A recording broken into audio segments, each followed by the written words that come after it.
Today, we're going to be going over the idea phase of a startup and essentially to know whether the idea that you've come up with is viable, if it's good, if it's going to make money. That's the whole point, right? If you're trying to start your business and you haven't really gone through this process before, then you might be tempted by thinking that any idea that you come up with is a good idea. You might say, well, I've run it by all my friends and family and they think it's a great idea. That does not make a good business. There is a way to figure out whether your idea will make a good business. And that is what we are going to discuss in specificity, with specificity. Okay. So if you already have an idea, fantastic. You might be also trying to come up with a good idea. You know you want to start a business, but you're not sure exactly what kind of business you want to start.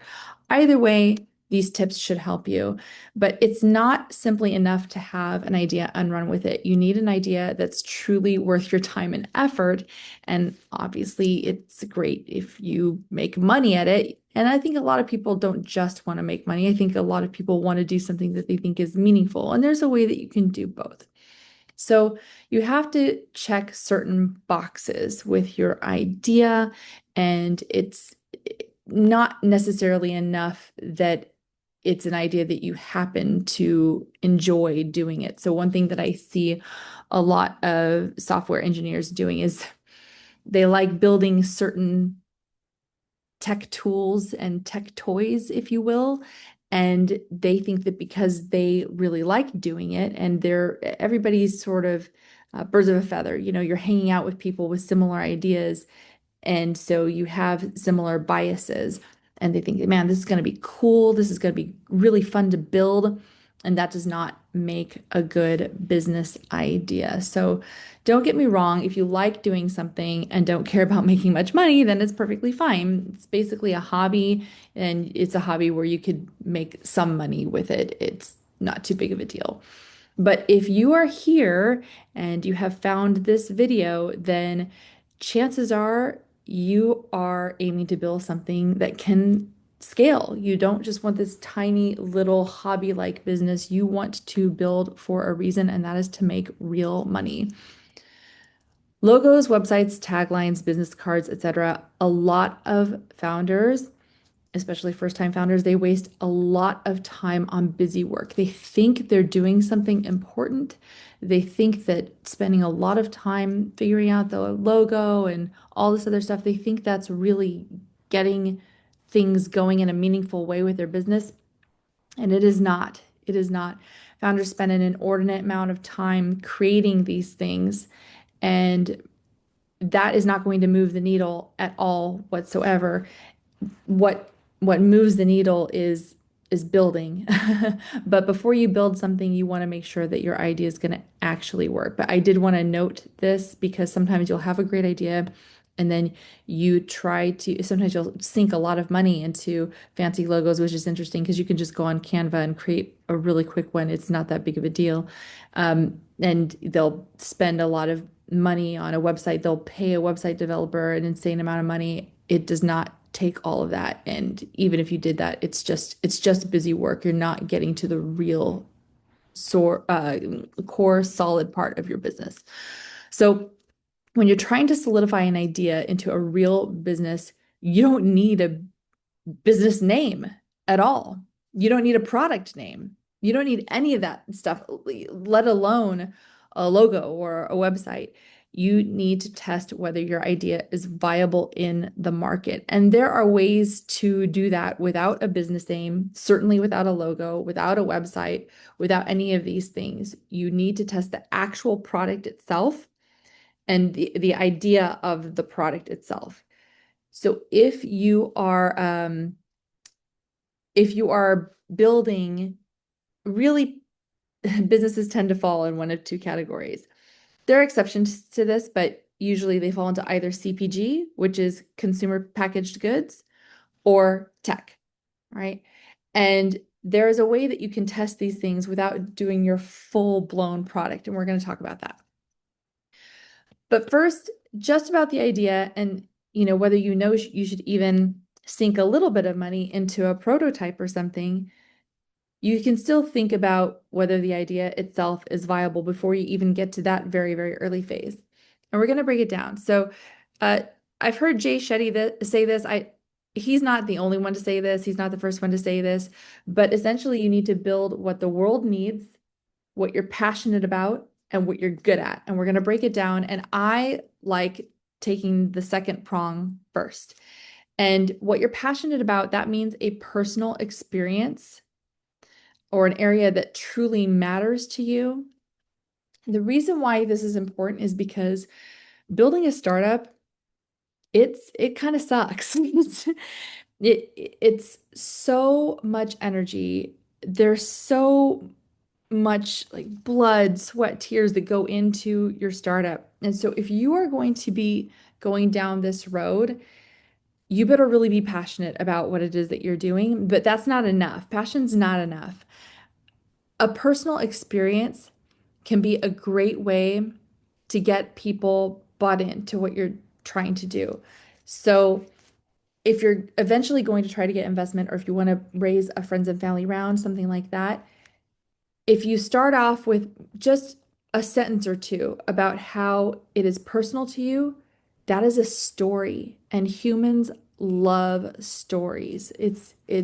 We've been doing this for a long time, for many hundreds of thousands of years, we have been telling stories to one another. And this is how you get people hooked in. They love watching this. And so if it's not personally connected to you in any way, shape, or form, that can be a hard sell, and it can hard to get people bought into it.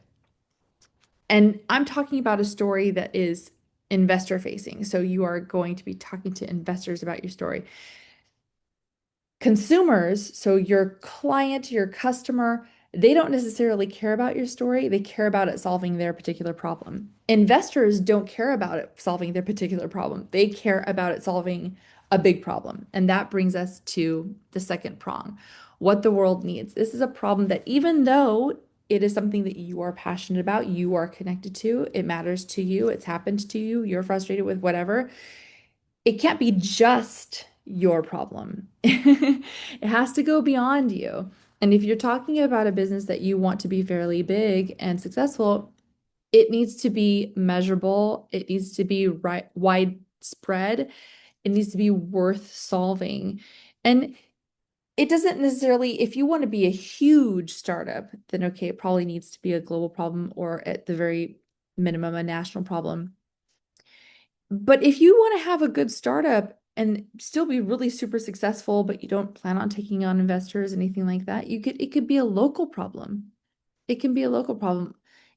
For example, if you have a place in the country or where you live that's really hot, and let's say air conditioning is just really crappy, there's not a good resource for air conditioning. If that's something that you want to do and build, and you can do it in a way where people can afford it and you're making money, well, then great, you've solved a problem for people, and it's widespread because everyone in that community is suffering from the same problem, or probably a good chunk of people are. So it just depends on how big you kind of want to go. But it needs to be measurable, and it needs to be widespread relative to the size of your business that you want to build. It has to be worth solving to people, and if you want to get investment, to investors.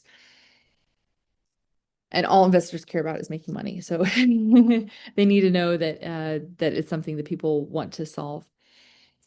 What you're good at, that equals having the domain expertise to solve the problem in a way that truly matters to those who are facing it. So having domain expertise, if you're building a CPG product, a widget, and if you are not able to manufacture that widget by yourself, that is okay if you can find a manufacturer, source that yourself, or find a broker to do that for you. But you still need to have some degree of domain expertise about that product in order to bring on investment, if that's what you care about and if that's why you're here. Let me give you some examples. So I have a friend And she has created an affirmations mirror. So it's a compact, you open it up, it's got the mirror, you can look at it, and it's got a tech component where you can plug in some like wire headphones or you can connect with Bluetooth either way, and you can listen to affirmations while you're looking yourself in the eyes with the mirror. And the reason why that matters is because there is research showing that if you're looking at yourself in your own eyes while you're listening to the affirmations, that improves anxiety, depression, all these things. And looking at your phone is not the same thing because your camera is just above where your eyes are going to be. And so you're not truly making eye contact with yourself. So that's why having this thing kind of matters. She has domain expertise because she went through a really, really hard time with all kinds of issues, but especially with cancer. And she needed to have these affirmations and she learned that looking at yourself in the eyes that matters, and she understands personally the importance of that, and she learned about it. So she's been doing this now for many, many years and has seen the power behind it. So she has domain expertise about affirmations. She's not a tech person, she's not a manufacturer, but she has domain expertise at least in one of the big components that make the product. I hope that makes sense for you. So have domain expertise, and then if you need to bring in some other people to fill in the other gaps where you don't have expertise, then that's a separate conversation. And I am going to be creating a video about doing that, how to do that. Do you bring these people in as co-founders, or do you just bring them in as having a role in the company, sort of as employees or equity only employees or something along those lines? These are really big questions, and I'm going to help you out with that. So stay tuned for that video coming up. So that's what we're talking about. Just to go back to recap, build what the world needs, what you're passionate about, and what you're good at.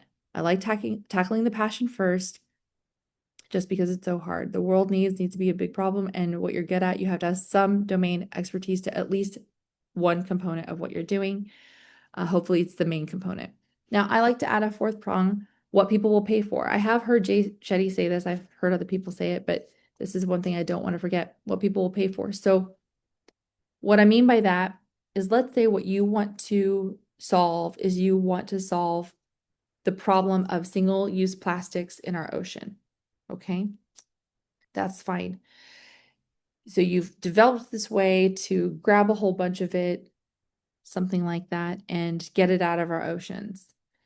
Well, I think that's a very commendable thing that you want to do. That would be amazing. But to get investors to pay for it, the only thing investors care about is they care about making a return on investment. They don't care about anything else. It's not that people won't pay to solve that problem, but that's what a nonprofit is. A nonprofit is for that. So you can get donors and donations, and those people don't expect to get any money back at all because it's not an investment. It's a donation. They can write it off. But if you're here, chances are that you are not here for a nonprofit. Chances are you're here to make money and to be a for-profit organization. And even if you are here for a nonprofit, there's still a lot of stuff that you can learn. And I hope you'll be in touch, and I'm happy to answer questions about what you might need to. I've also started my own nonprofit. So and I've helped some people with theirs too. So it's fine. But something, if you're here, you probably want to make some money and you want to know what people will pay for. If you don't know how to build a product yourself, you'll need someone on your team who can carry out your vision, whether it's a tech person, a biometrics person, a manufacturer, another specialist. Let's say that you are, a baker, but you don't have the equipment for scale or something like that. You're going to have to get in touch with a proper industrial kitchen, or you'll have to do something to be able to scale. You don't have to assemble the team necessarily right away, although your life will be so much easier if you happen to have your team do this with you if you happen to have a friend who does the thing that you don't do and you really match each other well because your shortcomings are their strengths and vice versa. That's really ideal.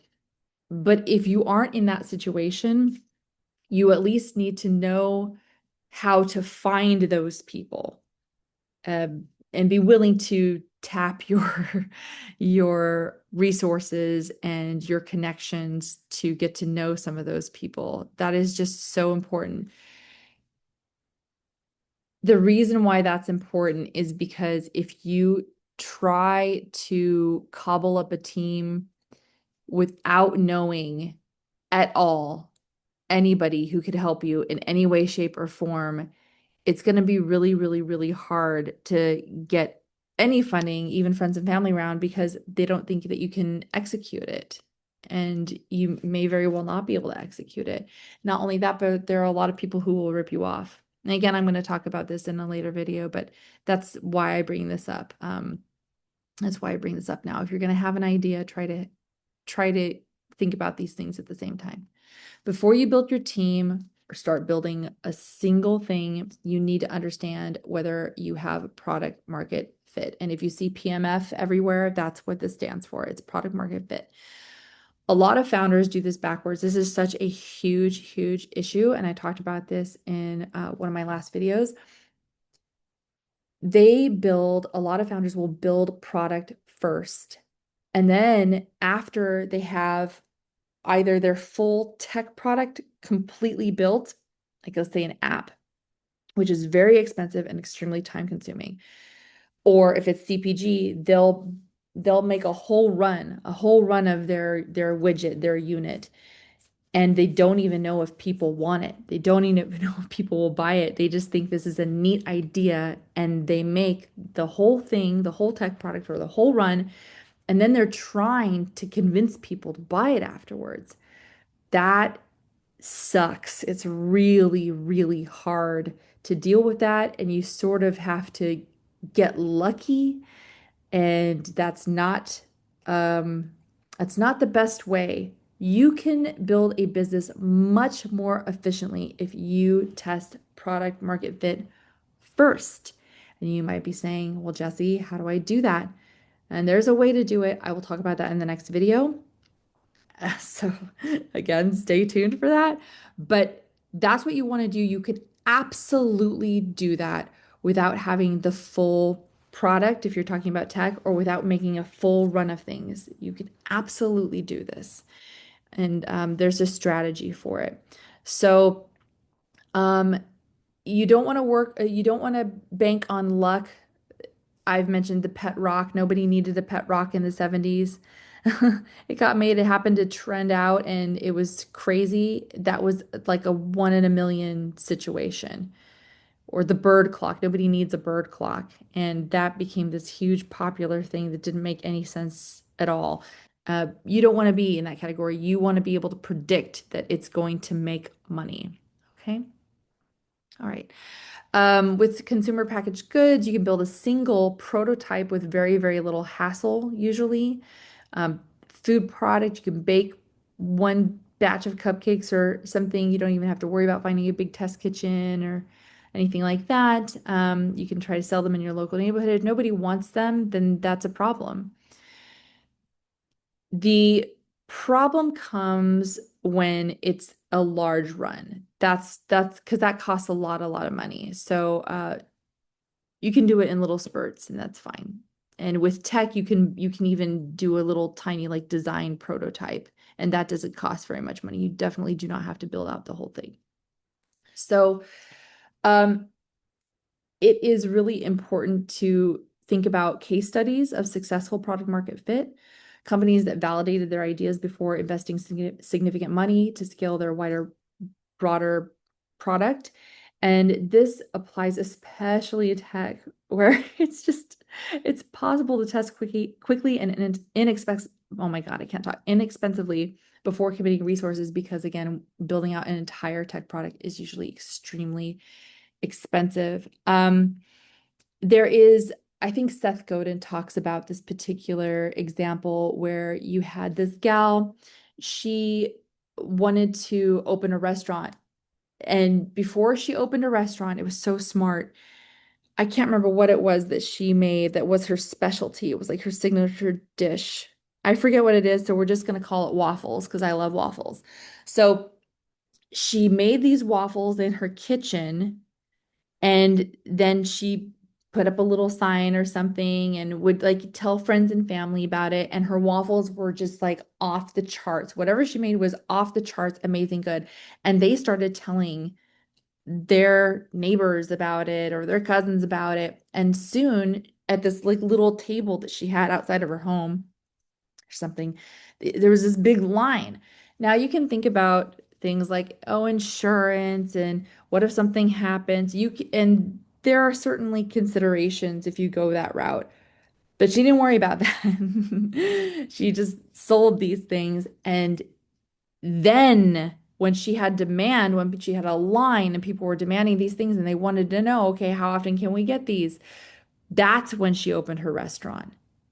So essentially, she got herself a little following, and not by being an influencer, by making little bits of the thing and getting a demand for it.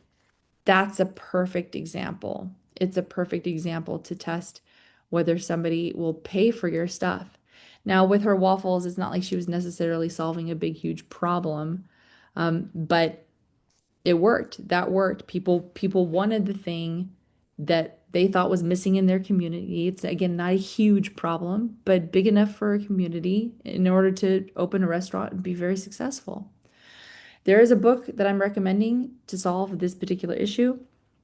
It's called Sprint, and I'm going to be going over the high level things that Sprint recommends for you to test your product market fit before you go out there and build the whole big thing.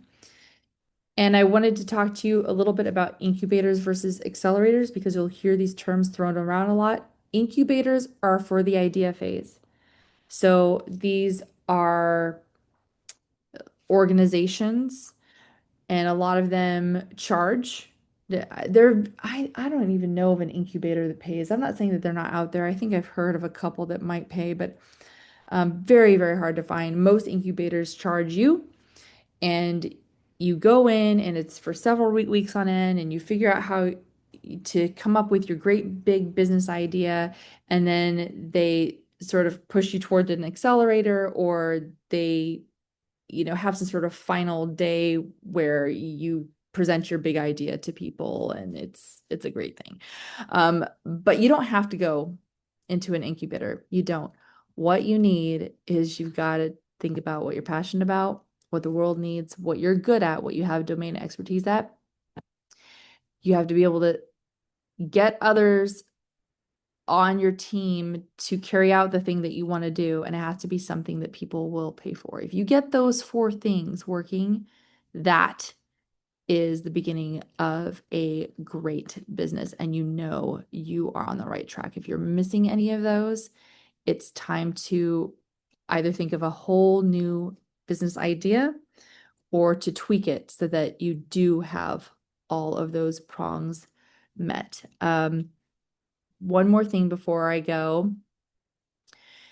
When you think about what the world needs, I just want to once again highlight that you don't want to be measuring this based upon your friends and family agreeing with you and your great idea.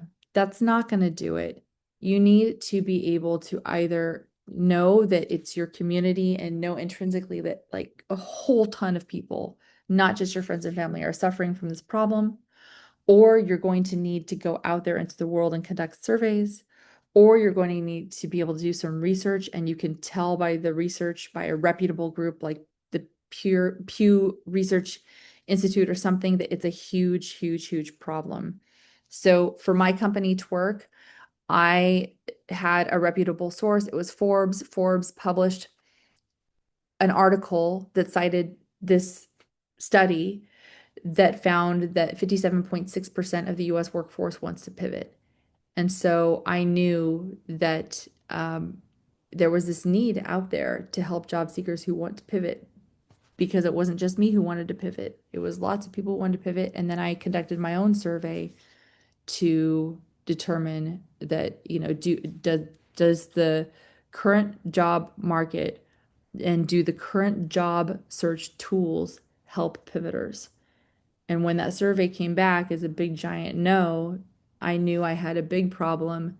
And I also surveyed people to see whether they would pay for it. And I ran focus groups and the whole bit. So what the world needs really needs to be validated by statistics, your research, and there are other things that you can do also to validate this problem, which, yeah, I will go into in another video.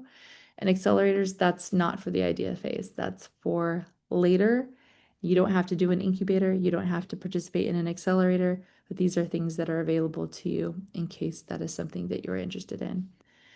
So that is it. I hope you will go ahead and leave your comments and questions below. I will make sure to answer them as quickly as I possibly can. And until next time, ciao, everyone.